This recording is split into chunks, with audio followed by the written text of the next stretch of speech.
So welcome everybody to another Behind the Theme. Today we continue with the early years of Blood Bowl, so let's get into it. Last we left off, the game of Blood Bowl had just been discovered and its popularity had spread. Now during this time, as the first Sacred Commissioner, L. took great pains to recreate NAF's original rites. A team of seers and scribes were gathered to do just that task. This was done by translating and reading the well-preserved pamphlets and scrolls found at the back of the temple. This information was to clarify many rules of the game, such as how long a match was supposed to be, and even the gradient of the field. By the time of L's death, at the age of 196, there were 16 teams competing during a season, which culminated as the glorious access of the Blood Bowl.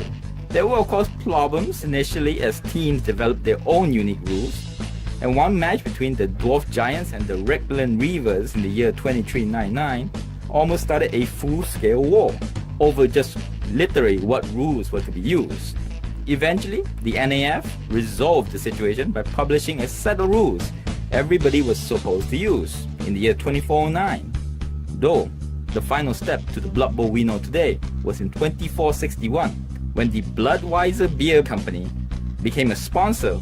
Now, as for the position of the Sacred Commissioner, this was succeeded by L's acolyte and apprentice, Jim Stott, then the infamous George Hellhound. Hellhound, most famous deed, was coming up with the idea of how to sell more tickets than he could hope to pack into a stadium. He did this by contracting many guilds of magic, asking them to transmit an image all over the continent. The result was the invention of the device named after the campaign for real arcanery, the camera. The camera worked by a simple way. It binded a spirit into a box who was allowed to look out in one direction.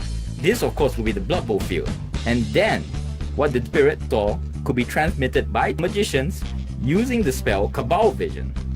As anyone could buy a license to have these thoughts transmitted into their own minds, it was a great success. When Hellhound sold the franchise for a princely sum of 714 gold pieces to Channel 7, it started a bidding war with the rival guilds. The Necromancer's Broadcasting Circle began in Blood Bowl number 10, but their transmission was pretty much seen as dead boring. The Crystal Ball service, on the other hand, was far more successful. Most recently, the Association of Broadcasting Conjurers won the franchise when it renewed it for the 13th time in 2486. Incidentally, the sum had risen to a hefty 12 million gold pieces. Now, by the late 80s, the original site discovered by Monk was still the most important shrine for all followers of Blood Bowl, and the NAF moved its headquarters to a fancy new complex next to the site. And 2 years later, the Blood Bowl Museum and Hall of Fame was built. The Hall of Fame, of course, detailing the history of the game and many of its most brilliant players. NAF was carefully run, with 20 teams divided into divisions of 5 teams, all competing for the Blood Bowl Championship.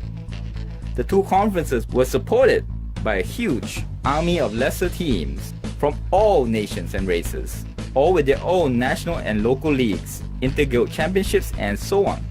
The NAF commissioner at this point, Nick Treehorn, governed everything about the game, from the highest mountains to deep below the world, from his office. Then, catastrophe. The 88 and 89 season was so successful that huge amounts of cash poured into the NAF headquarters, and the temptation proved too much for Treehorn.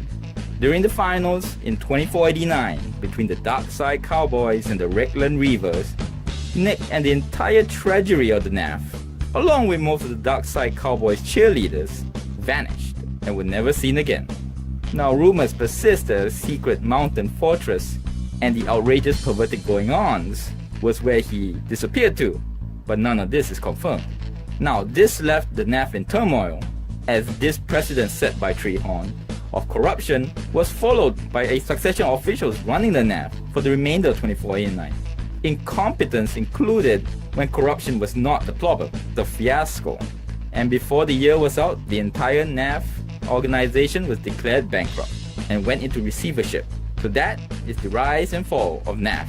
Next time, we will look at how Blood Bowl will recover from the chaos and confusion. and the start of the open tournaments. So thank you very much. Subscribe, comment, let me know what you think. And till next word.